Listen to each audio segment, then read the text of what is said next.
Hola, hola, buenos días, buenas tardes, buenas noches. ¿Cómo anda mi comunidad jurídicamente organizada? Bien, bueno, habiendo ya hecho un examen respecto de la teoría de los elementos del acto administrativo, los cuales son esenciales como requisitos para su validez, corresponde a partir de ahora en esta clase que tratemos lo relativo al sistema general de nulidades. En primer término vamos a intentar abordar los aspectos generales de esta teoría o de este sistema general de nulidades,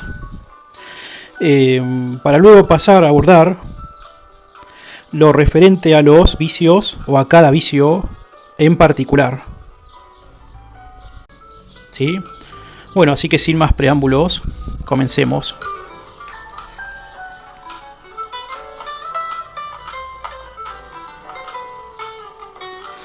Bueno, en primer término me parece importante hacer la aclaración que es necesario para el estudio de ciertas instituciones, tanto fueran del derecho público como del derecho privado, prestar atención que hay instituciones que provienen de la teoría general del derecho, ¿sí? Por lo que quiero dejar de manifiesto es que existen instituciones, tales como puede ser esta institución, el de las nulidades, el de la prescripción, el de la caducidad. Bueno, hay diversas instituciones que no son privativas de una rama determinada del derecho, como puede ser el derecho privado o el derecho público, sino que más bien son propias de la teoría general del derecho. ¿Sí? Por tal motivo, al momento de abordar el estudio de determinada institución, respecto para su aplicación, se exigirá que la misma sea respetando las peculiaridades propias que cada rama del derecho posee. ¿Sí? Digo esto porque básicamente ello es lo que ocurrió en el ámbito de las nulidades en el derecho administrativo. ¿Sí? Incluso fue en el fallo de nuestra Corte Suprema de Justicia de Nación, fallo Los Lagos, en donde básicamente se concluyó que si bien el régimen de nulidades hasta ese momento se encontraba regulado en el Código Civil, lo cierto es que como estábamos frente a un instituto general, resultó posible, una vez adaptados los conceptos y los criterios generales de esta institución, la aplicación del mismo a el acto administrativo. No de manera directa o subsidiaria como fue que ocurría hasta ese momento, sino a través de una técnica hermenéutica y de aplicación que es la analogía. ¿Sí? Bueno, corresponde ahora, habiendo hecho esa pertinente aclaración, vamos a hacer referencia respecto de los antecedentes y respecto de los lineamientos generales del sistema de las nulidades. Bueno, como primer antecedente tenemos en el derecho romano al derecho pretoriano.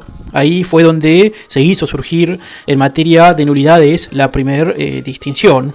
¿Sí? Por un lado existía la nulidad de pleno derecho o nulidad absoluta, y la cual derivaba cuando el acto adolecía de uno de los requisitos de validez.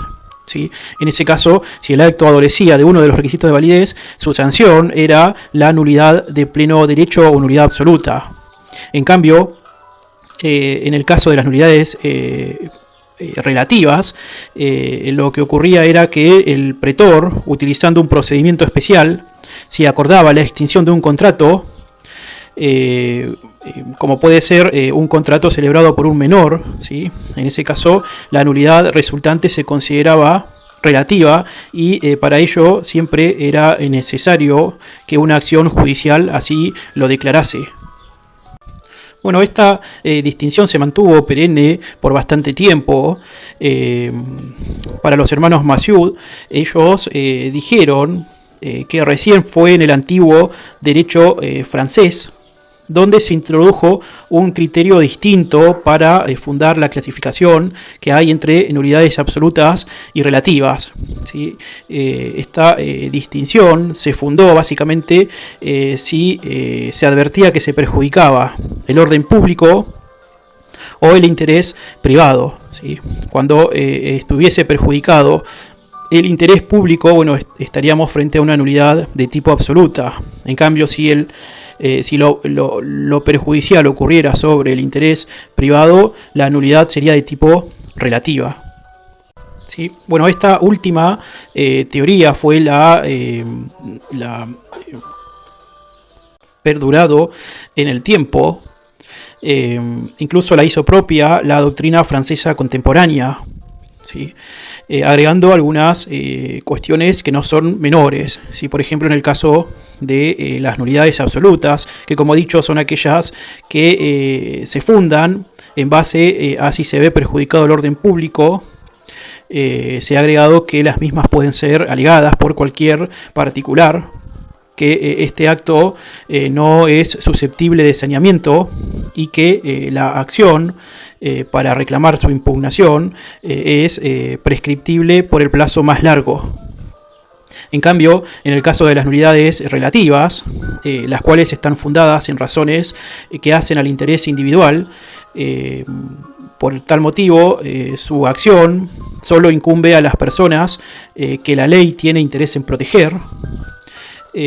A la misma vez es susceptible de saneamiento y la respectiva acción prescribe por un plazo determinado.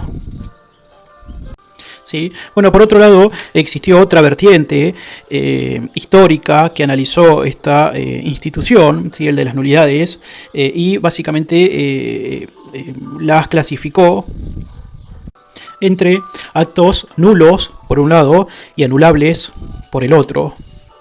¿Sí?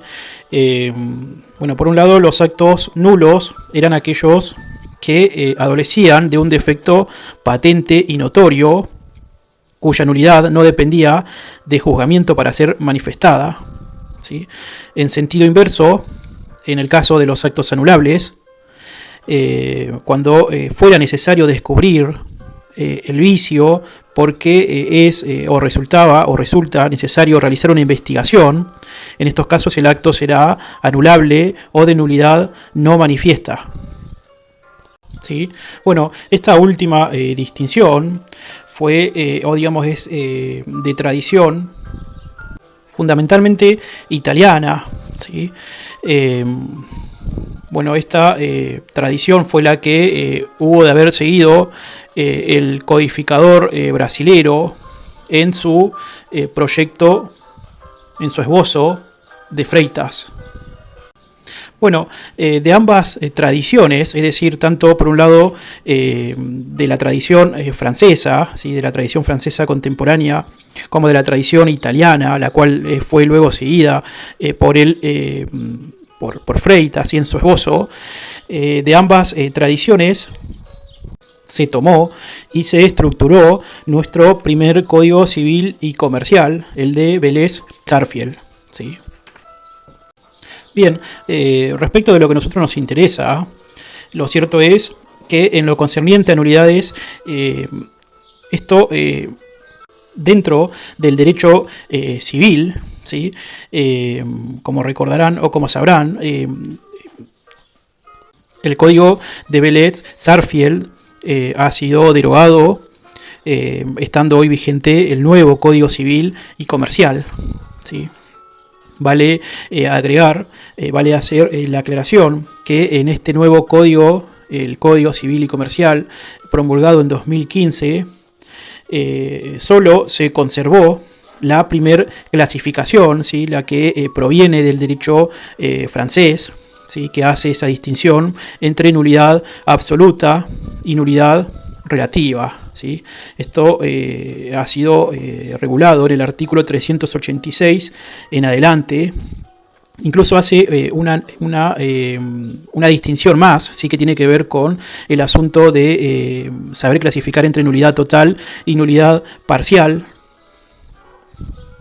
Pero bueno, en fin, lo cierto es que la clasificación más importante que en el derecho privado existe respecto de nulidades es el que se hace sobre la base de que existe la nulidad absoluta por un lado y la nulidad relativa por el otro. Aclarando además que en el caso de la nulidad absoluta, la misma puede y debe ser pedida por el juez, aún sin petición de parte cuando aparece manifiesta en el acto. Además puede ser alegada por cualquier particular que tenga interés en hacerlo, a excepción de quien ha ejecutado el acto, sabiendo o debiendo saber el vicio que lo invalidaba. Además, el Ministerio Público se encuentra legitimado para pedir su declaración en el solo interés de la moral o la ley. Además, esta no es susceptible de confirmación. Y por último, se trata, acción imprescriptible. Mientras que en el caso de las nulidades relativas, estas son aquellas que no se dictan cuando el defecto del acto haya transgredido el orden público, porque en ese caso hubo de haber ocurrido una nulidad absoluta, sino que se dictan o la ley sanciona cuando estuviera protegiendo un interés de orden individual. Las características importantes de este tipo de nulidad relativa es que la misma no puede ser declarada por el juez sino a pedido de parte, no la puede alegar el Ministerio Fiscal en el solo interés de la ley, solo la pueden aducir aquellos en cuyo beneficio sea establecido por ley, es subsanable y es susceptible de prescribir. ¿Sí? Bien, lo anterior en el marco del derecho privado. Ahora bien, ¿qué pasa en el marco del derecho administrativo? Bien, en primer término, hasta el año 1941 era de práctica usual que absolutamente o prácticamente toda la jurisprudencia, incluso jurisprudencia de la Corte, al momento de declarar la nulidad de un acto administrativo, aplicaba casi de manera literal las reglas que sobre las nulidades del acto jurídico prescribía el hoy derogado Código Civil de Vélez Sarsfield. Fue recién en ese mismo año cuando se dictó el fallo Los Lagos, ¿sí? En cuyo fallo se le reconoció al derecho administrativo autonomía científica, habida cuenta de las diferencias que separan al derecho administrativo del derecho civil. ¿Sí? Básicamente, bueno, entre otras cuestiones, ¿no? Lo relevante de este fallo es que la Corte sentó que resultaba infructuoso la aplicación directa o subsidiaria del Código Civil, y que la técnica más idónea para aplicar el derecho en aquellos casos en donde estuviéramos frente a una situación jurídica no reglada, no regulada, la técnica que debe de utilizarse por ser más idónea es la analogía, ¿sí? Procurando adaptar los conceptos y los criterios generales que en este momento se encontraban contenidos en el Código Civil. Recordemos además que nuestra ley de procedimiento administrativo nacional fue recién dictada, ¿sí? En la década de los 70. ¿Sí? Por lo que ante un vacío legislativo, frente a una laguna, deben de adaptarse los conceptos y los criterios a la peculiar naturaleza y modalidades que presenta el derecho público administrativo en la especie. ¿Sí? Vale decir que en este caso, respecto del tema de fondo, incluso respecto de la prescripción, que fue un tema que centralizó, ¿sí? El debate, en este caso se había planteado la nulidad de un decreto del Poder Ejecutivo Nacional que en el año 1917 había declarado caducas, es decir, había revocado las ventas efectuadas por el Estado a una empresa llamada Sociedad Anónima Ganadera Los Lagos. Sí, incluso el mismo Estado Nacional había ordenado seguidamente que el registro de la propiedad tome razón de ello. Lo cierto es que en Cámara, ¿sí? Prosperó la defensa opuesta por la demandada, que era el Estado Nacional, al momento de que se opuso la excepción de prescripción.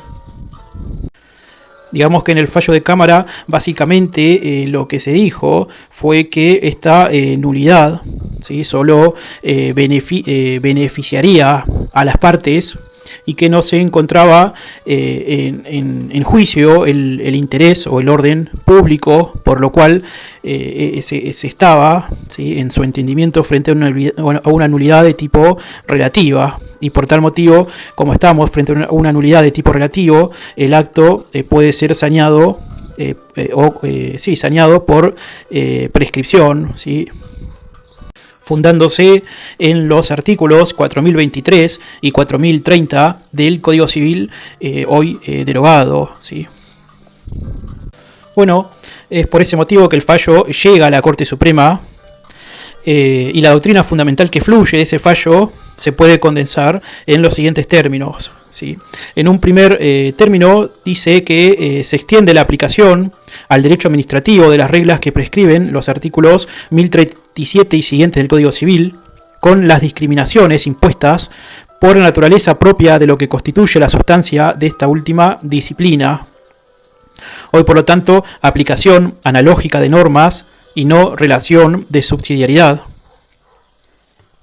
En el segundo término dice que las nulidades del derecho administrativo se consideran en relación a los diversos elementos que integran el acto administrativo, ¿sí?, de la misma manera que se hace en el derecho civil, y que ante la ausencia de un elemento esencial del acto administrativo sobreviene el tipo de nulidad absoluta. Y esto será así aún cuando su declaración solo pueda pedirse por los particulares interesados en él. Ahí vemos en este último párrafo cómo es que la Corte se diferencia respecto del sistema de nulidades relativas y absolutas que tiene el Código Civil. Recordemos que en el caso de las nulidades relativas, estas solo pueden ser pedidas por los interesados para su declaración. Bueno, lo que la Corte le va a decir es no, todos, incluso los interesados en su declaración, pueden pedir la invalidez que corresponda, la cual puede ser absoluta o relativa.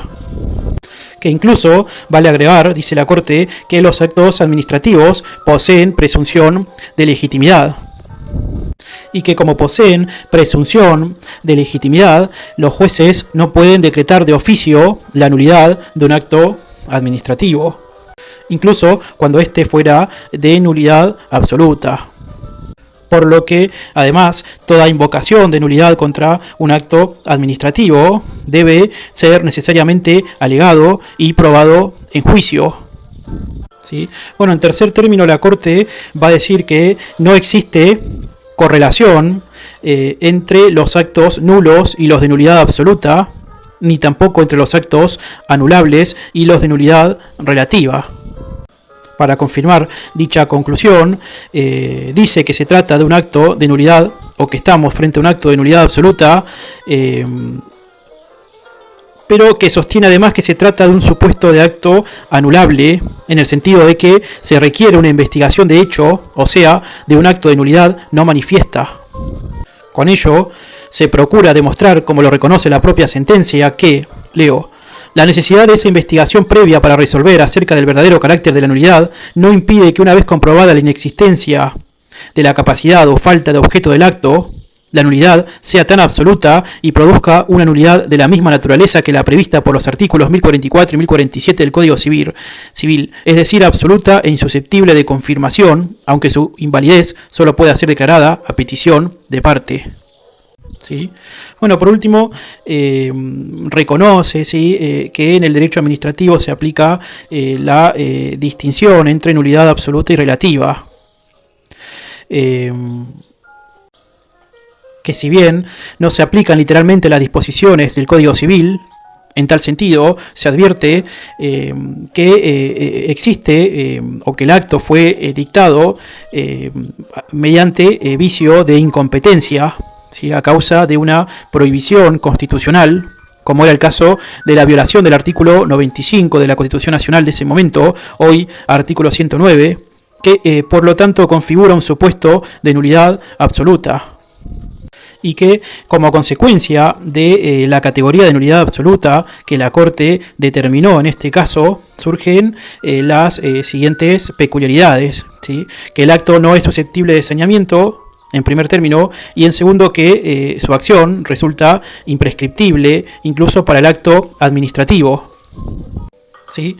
Bueno, dicho esto, es decir, habiendo abordado el fallo Los Lagos, el cual fue un fallo paradigmático, ¿sí?, en el marco del derecho administrativo, ya que reconoce, como he dicho, autonomía científica al derecho administrativo, pasemos a abordar ahora las distintas clasificaciones de nulidad y de nulidades que existe en el derecho administrativo argentino. Bueno, en primer término tenemos una primer clasificación que es seguida por varios doctrinarios, ¿sí? Entre ellos se encuentra Gordillo, incluso Juan Carlos Casashne, quienes hacen el distingo según la gravedad del vicio que pueda tener un acto administrativo. Por un lado tenemos el vicio leve, ¿sí?, al que llamaremos leve, propio de la nulidad relativa. En ese caso, el acto administrativo incurrió en alguna irregularidad o omitió o realizó un vicio, pero que no le ha llegado a impedir la existencia de alguno de sus elementos esenciales. En cambio, en aquellos casos en donde el vicio en el cual se hubiera incurrido fuera de una irregularidad o de una omisión que llevaren a impedir la existencia incluso de alguno de los elementos esenciales del acto administrativo, en este caso la nulidad será de tipo absoluta. Gordillo nos dice que tomando como base a la jurisprudencia de la Corte Suprema de la Nación, puede hacerse respecto de las nulidades del acto administrativo la existencia de dos tipos de consecuencias jurídicas que correspondan a asignar a los vicios del acto administrativo, ¿sí? Por un lado tenemos las consecuencias que provisoriamente llamaremos leves y que se corresponden al caso de la nulidad relativa. Gordillo nos dice que en este caso a pesar de que su vicio se presume legítimo por su propia naturaleza, por ello se reputa el acto administrativo como válido hasta tanto no sea anulado. En segundo término, se requiere petición de parte para que el juez pueda anularlo. En tercer término, se requiere una investigación de hecho para que el juez pueda determinar su nulidad. A esos principios generales se le agregan, en este caso específico, las siguientes consecuencias denominadas también leves, que su vicio resulta subsanable, que su anulación, en caso de que se realice, produce por regla general efecto solo para el futuro, ex nunc, y que la acción para solicitar este tipo de nulidad prescribe a los 2 años, ¿sí?, en función de nuestro nuevo Código Civil y Comercial. En cambio, en aquellos actos de nulidad absoluta, ¿sí?, en donde el vicio es grave, evidente, notorio, incluso es un vicio que impide la existencia o puede llegar a impedir la existencia de algún elemento esencial del acto administrativo. En este caso, el acto administrativo, a pesar de su vicio, dice Carlos Gordillo, sigue manteniendo su presunción de legitimidad y por ello, al igual que en el caso anterior, se reputa válido hasta tanto no sea anulado. Se requiere petición de parte para que el juez pueda anularlo. Se requiere una investigación de hecho para determinar su vicio. Y además, su vicio no resulta subsanable. Su anulación produce efectos retroactivos, ex tunc. y la acción es imprescriptible, ¿sí? La acción para solicitar su nulidad resulta imprescriptible. Bien, bueno, como segunda clasificación que se puede hacer de las nulidades, puede la misma versar sobre si son nulidades manifiestas o no manifiestas. Nos dice Juan Carlos Cassagne que si el vicio que porta el acto administrativo surge en forma patente y notoria del mismo, sin necesidad de que deba realizarse una investigación de hecho para comprobar su existencia, la clase de nulidad se denomina manifiesta. Por el contrario, si para arribar a tal resultado fuere preciso efectuar una indagación de hecho en razón de que el vicio no surge palmariamente del propio acto, la nulidad será no manifiesta. ¿Sí? Bueno, una tercera categoría que se puede hacer respecto de las nulidades es, y esta categoría solo se la he leído a Juan Carlos Cassagne, ¿sí? Que la funda en el carácter rígido o flexible de la causal de invalidez. En efecto, nos dice Cassagne que en el derecho administrativo existen casos en que el tipo de sanción se presenta con carácter rígido, tal como acontece con el vicio relacionado con la forma taxativamente requerida por la ley, por ejemplo, ante la falta de licitación pública, y otros en que la sanción aparece valorada en atención a las circunstancias del caso, variable en los actos de un mismo grupo y susceptible de una apreciación cuantitativa, por ejemplo, frente a un vicio de error, dolo o violencia. ¿Sí?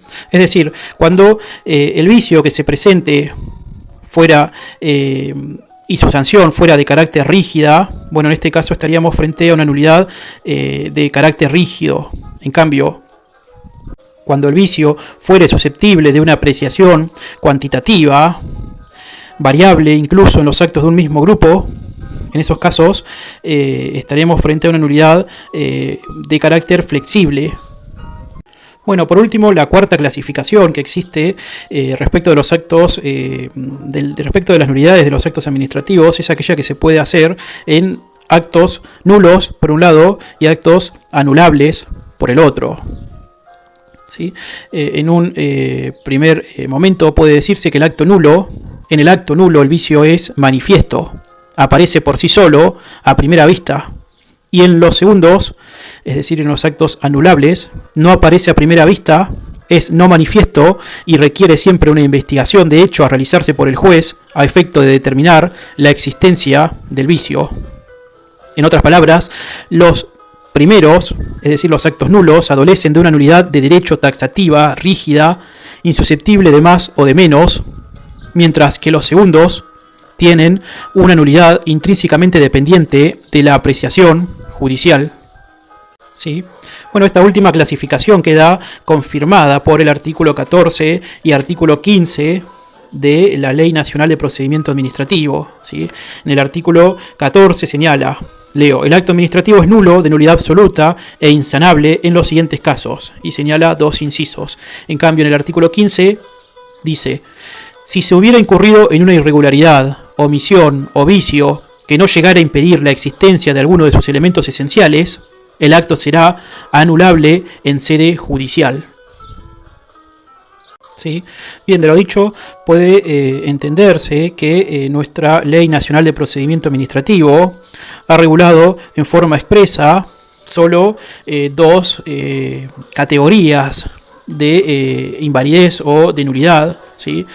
Por un lado, la que diferencia al acto administrativo nulo, por un lado de nulidad absoluta e insanable, y por el otro de nulidad relativa. ¿Sí? Esto se puede derivar del entendimiento del artículo 14, ¿sí? En cuyo caso serán nulos, de nulidad absoluta e insanable, como lo dice. Y en el caso del artículo 15 son aquellos de nulidad relativa. También nuestra Ley Nacional de Procedimiento Administrativo toma, ¿sí? Una segunda clasificación que tiene que ver con clasificar a los actos administrativos, por un lado como nulos, ¿sí? En el artículo 14, y por el otro clasificar su nulidad en, su vicio en anulable. Es decir, teniendo en cuenta la mayor o menor gravedad del vicio, clasifica, por un lado, en el artículo 14, al acto administrativo como nulo, y en el artículo 15 como acto administrativo susceptible de ser anulado. Por último, y antes de pasar a analizar los vicios en específico, puedo señalar que las características que tipifican el régimen jurídico de la nulidad absoluta en nuestro ordenamiento nacional son las siguientes. ¿Sí? En primer término es que el acto no es susceptible de saneamiento, que la acción para demandar la nulidad absoluta es imprescriptible, que el acto afectado de nulidad absoluta debe ser revocado en sede administrativa, excepto si el mismo estuviera firme y consentido y hubiera generado derechos subjetivos que se estén cumpliendo. Esto en entendimiento del artículo 17. ¿Sí? De la misma ley. Y por último, que la nulidad relativa, en cambio, es susceptible de saneamiento, es prescriptible y tiene un peculiar régimen de estabilidad, ¿sí? Dados por los artículos, como he dicho, 15, 18 y 19 de nuestra Ley de Procedimiento Administrativo Nacional. En síntesis, se puede concluir que nuestro sistema de nulidad propio del derecho administrativo presenta las siguientes características generales. ¿Sí? En primer lugar, hay dos, incluso tres categorías de nulidades que son o resultan importantes para nuestra rama del derecho público, en específico del derecho administrativo. ¿Sí? La clasificación que existe entre la nulidad absoluta y relativa, la cual tiene su fundamento en la mayor o menor gravedad del vicio o defecto del acto administrativo y genera consecuencias diversas en puntos a la subsistencia del acto. En segundo lugar, la categoría que se hace entre acto nulo y anulable. Y en tercer lugar, entre nulidad manifiesta y no manifiesta, de acuerdo a la visibilidad del vicio o defecto que el acto administrativo tenga. ¿Sí? Por último, también vale hacer la salvedad, ¿sí? La pertinente aclaración que existen causales de invalidez que se presentan en el derecho administrativo con un carácter, por un lado, rígido o taxativo, y otras que otorgan un considerable margen de valoración para apreciar tanto el grado como la existencia del vicio o el defecto. ¿Sí? Bueno, habiendo esbozado a modo general, ¿sí? Lo más elemental respecto de la teoría general de las nulidades administrativas, ¿sí? Habiendo ya analizado las distintas clasificaciones o tipos de nulidades existentes que constituyen la base necesaria para ahora poder aplicar tales conceptos generales dentro del sistema a los vicios en particular.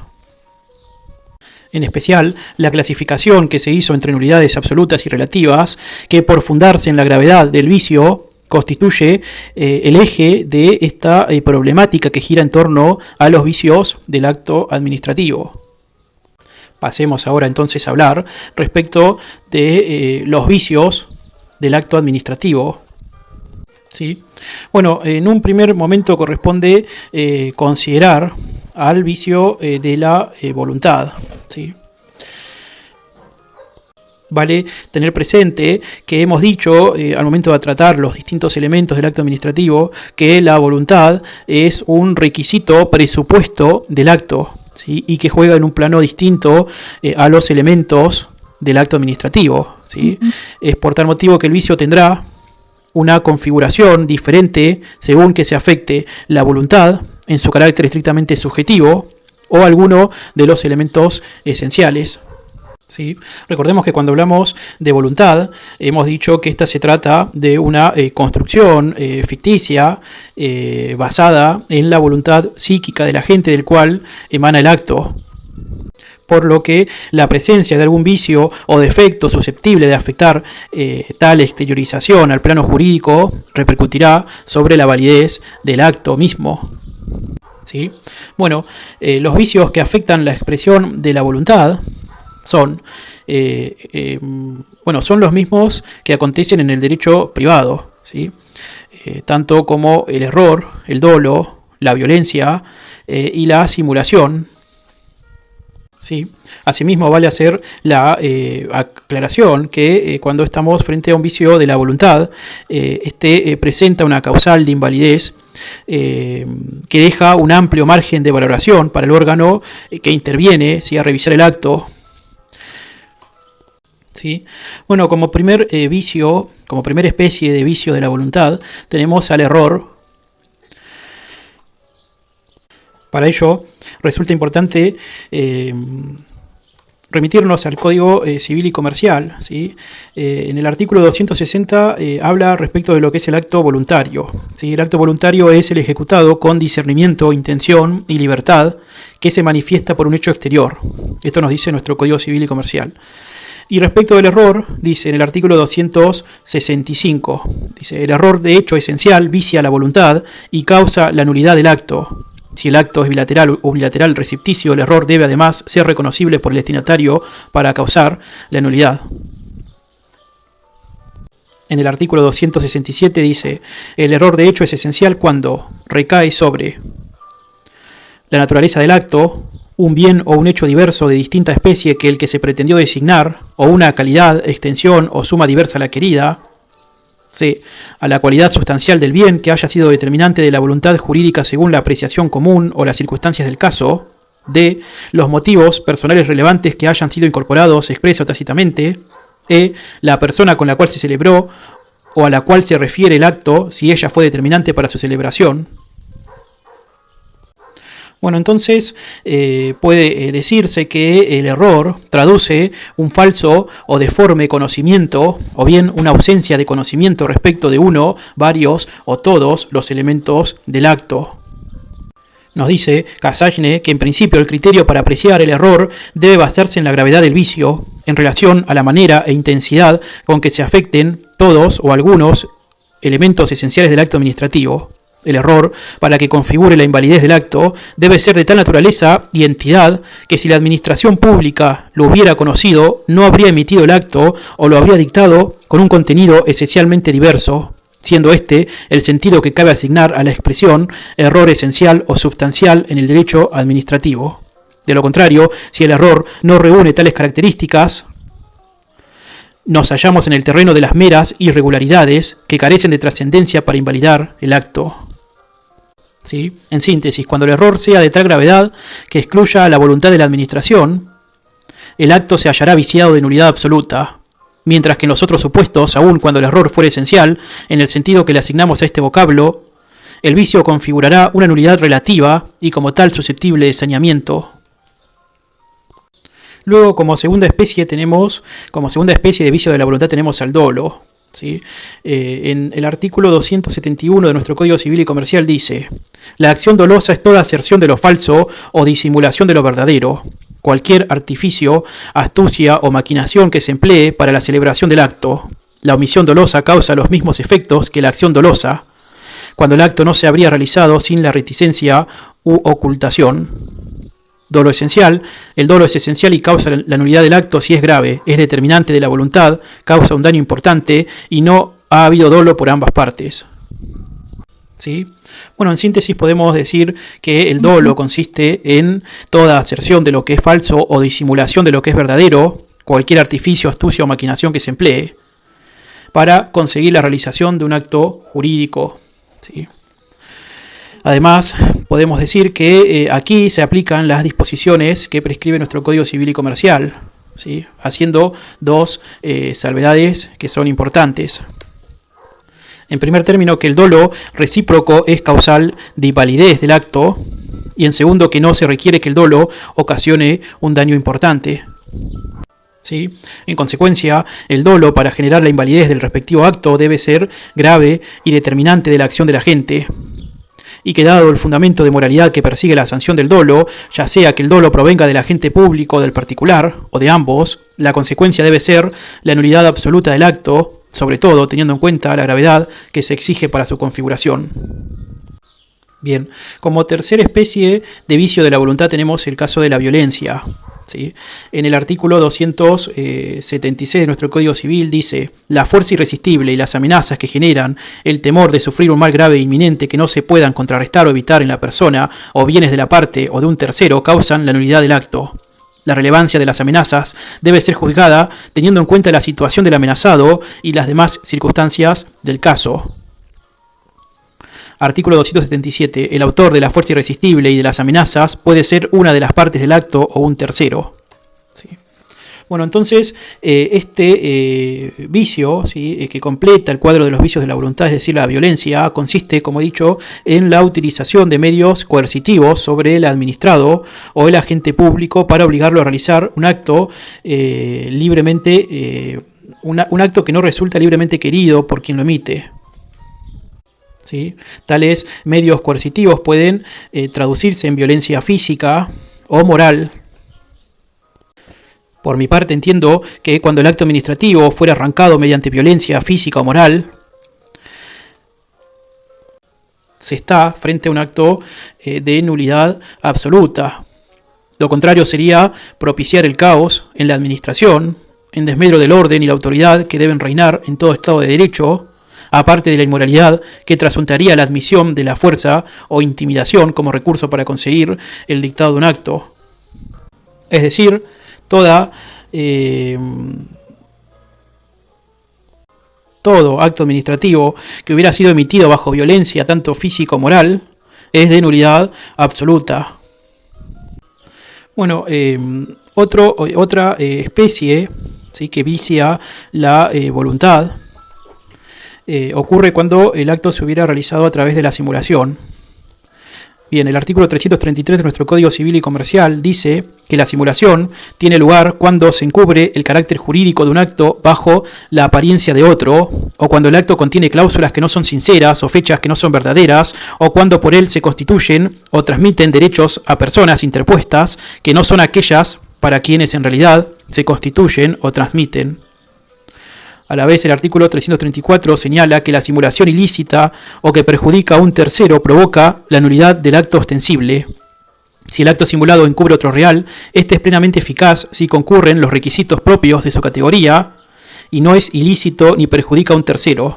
Las mismas disposiciones rigen en el caso de cláusulas simuladas. Entonces, claramente en el acto simulado hay falta de correspondencia entre la declaración y la real o efectiva voluntad, sin configurarse un vicio en la determinación volitiva, ¿sí?, en la voluntad o intención, que permanece la misma encubierta. La misma se clasifica en simulación lícita o ilícita. En el primer caso, siempre será o provocará la nulidad absoluta. En cambio, cuando la simulación fuera ilícita, configurará una causal de invalidez relativa y como tal susceptible de saneamiento. ¿Sí? Bueno, bien, habiendo visto los vicios de la voluntad, pasemos ahora a ver los vicios que existen en los distintos elementos del acto administrativo. ¿Sí? Tenemos en primer término el vicio que ataca al elemento subjetivo. Dentro de él cabe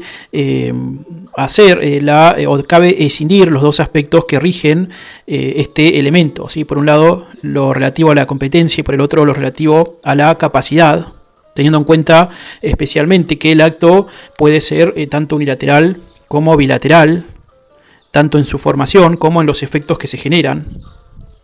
¿Sí? Bueno, en cuanto a la incompetencia o competencia, podemos decir que la misma constituye el basamento donde se apoya la actuación de los sujetos y órganos administrativos. Igualmente, para determinar el tipo de nulidad, tanto si es absoluta o relativa, que afecta a un acto viciado de incompetencia, debe primero acudirse a la clasificación que subdivide la competencia en relación a los aspectos en que ella se puede presentar, ¿sí? Es decir, frente al territorio, frente a la materia, frente al tiempo, al grado.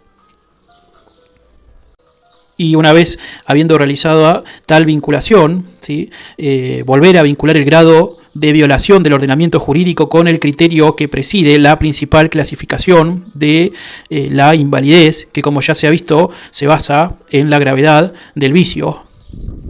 Entonces tenemos a la incompetencia territorial. Esta se da cuando una entidad o un órgano estatal excede el ámbito territorial dentro del cual se circunscribe su territorio, su competencia.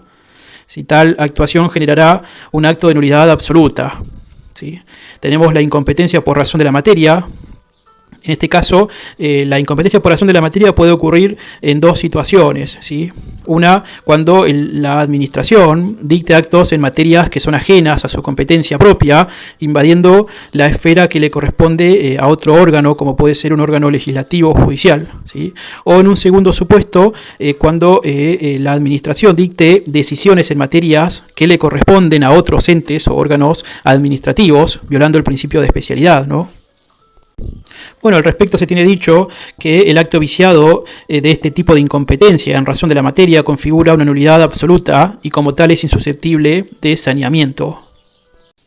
Bien, en tercer término tenemos el caso de la incompetencia en razón del grado. Si esta se da cuando un órgano superior dicta un acto que le corresponde a un órgano inferior en virtud de su idoneidad específica o viceversa, ¿sí? Como cuando un superior efectúa una delegación que es ilegal. Bien, bueno, este defecto de incompetencia en razón del grado deberá juzgarse en base a la intensidad con que se afecte el ordenamiento jurídico y la posibilidad de subsanar el vicio sin contradicciones con el sistema administrativo.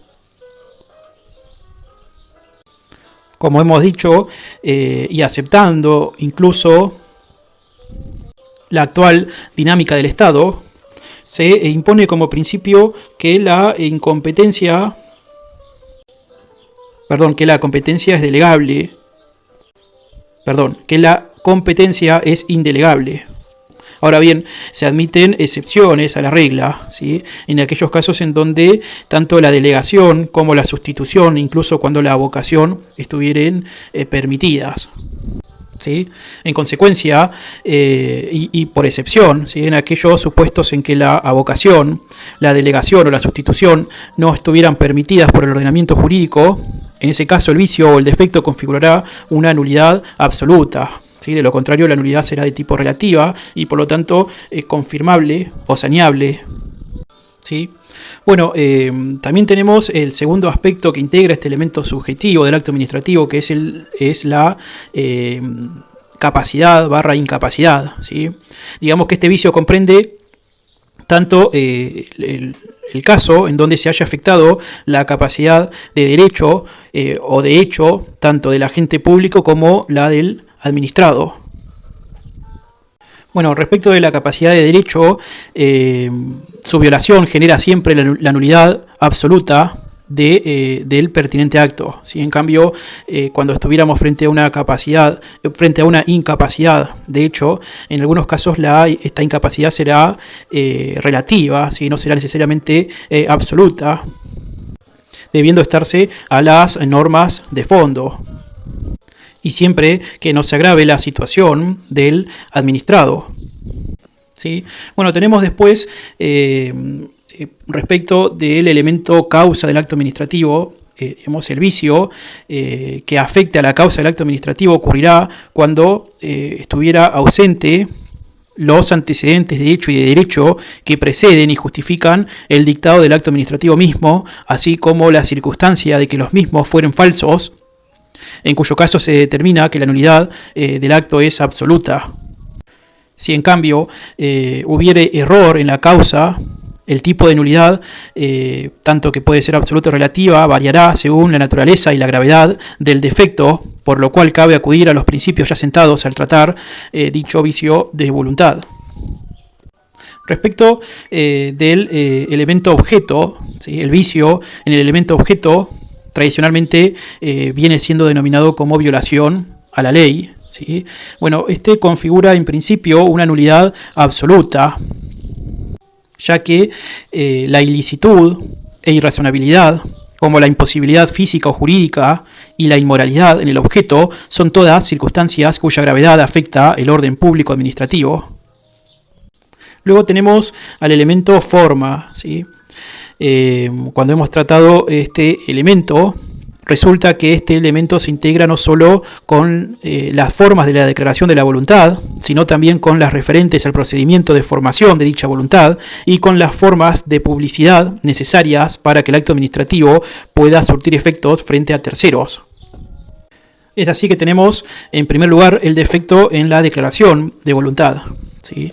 En este caso, si el vicio o el defecto aparece en la declaración de voluntad del órgano administrativo, la gravedad del vicio se vinculará con el carácter esencial o no que revista la forma en relación a las exigencias de orden público que la hubiera establecido, siendo posible en algunos casos en donde, donde el carácter del vicio no fuera esencial, ¿sí? El acto resulta posible de ser subsanado.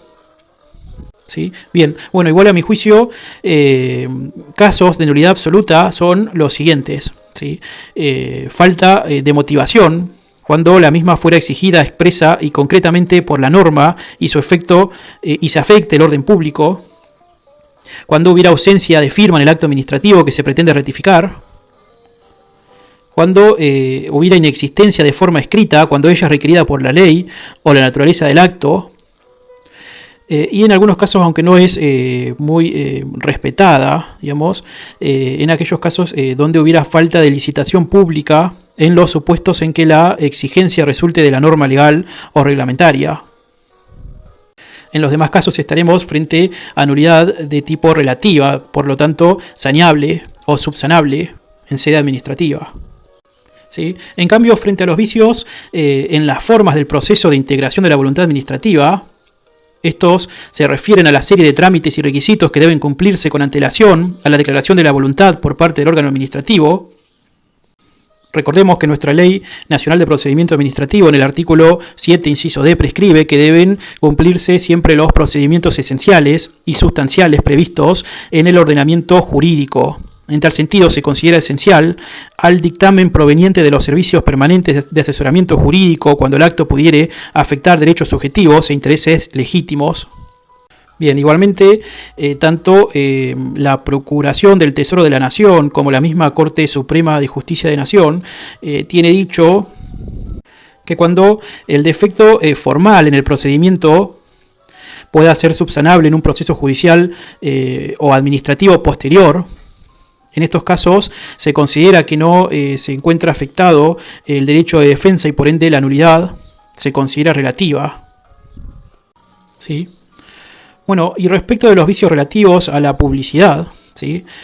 Como tercer aspecto, ¿sí? Dentro de este elemento forma, debemos tener en cuenta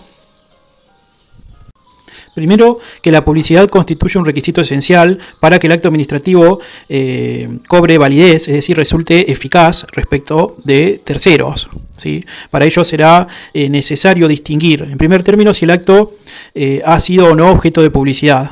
Entendemos que cuando no ha sido objeto de publicidad, ¿sí? En ese caso este acto no tiene existencia respecto de terceros, por cuya razón no cabe hablar de defecto alguno.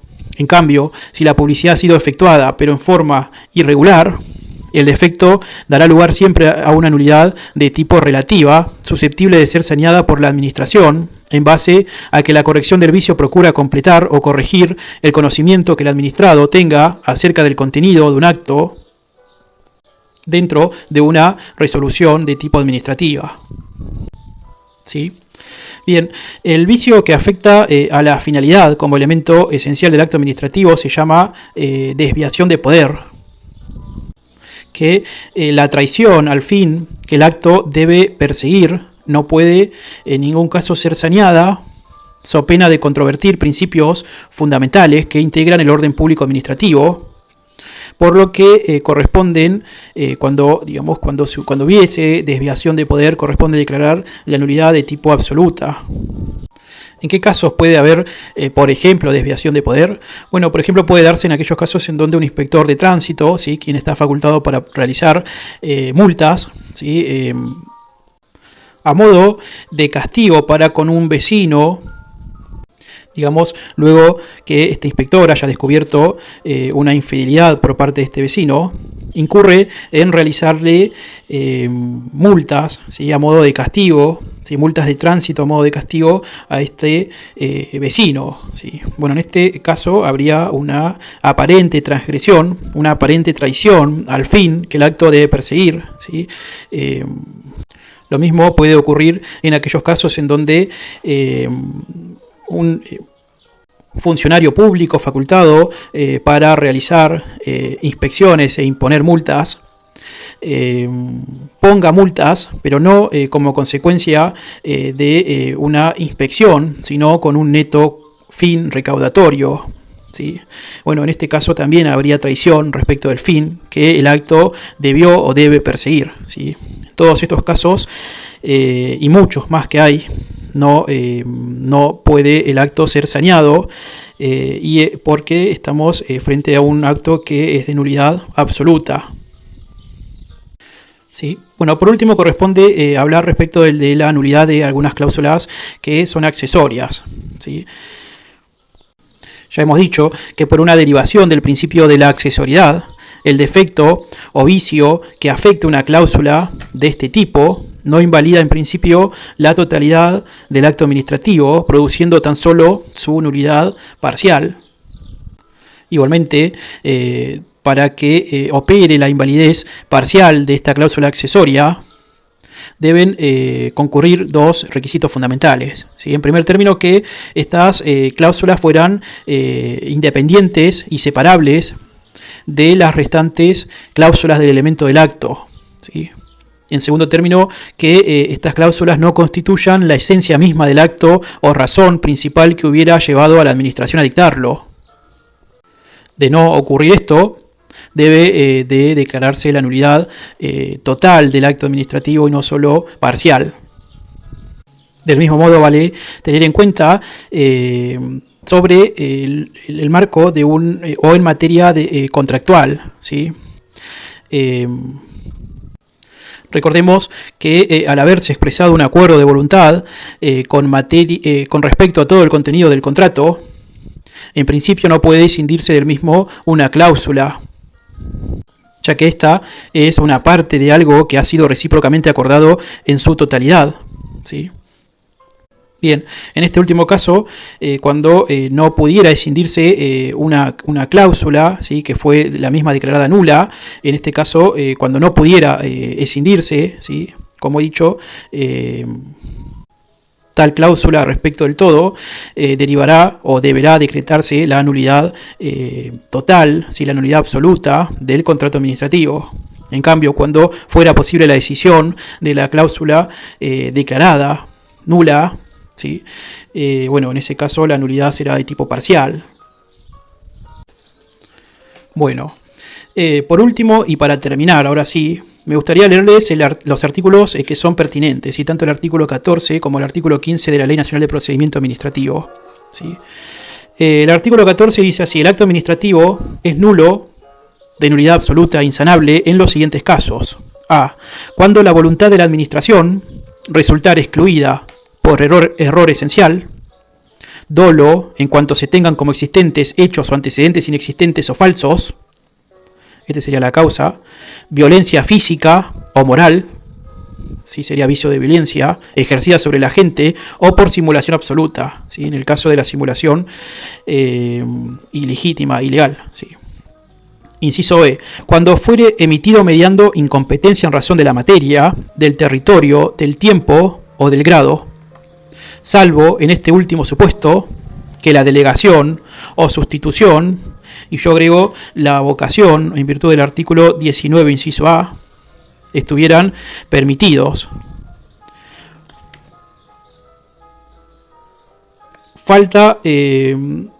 Sigue el artículo: falta de causa por no existir o ser falsos los hechos o el derecho invocado, o por violación de la ley aplicable, acá es el objeto, ¿no?, de las formas esenciales o de la finalidad que inspiró su dictado.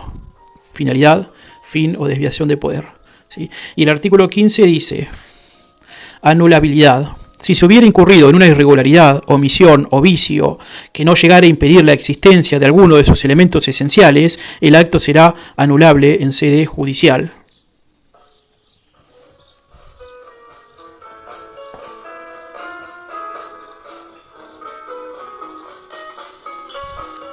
Bueno, ahora sí, hemos terminado con el asunto relativo a las nulidades administrativas. Sí, espero que les haya servido. Si así fue, te pido que dejes un comentario, compartas con tus compañeros y compañeras de estudio,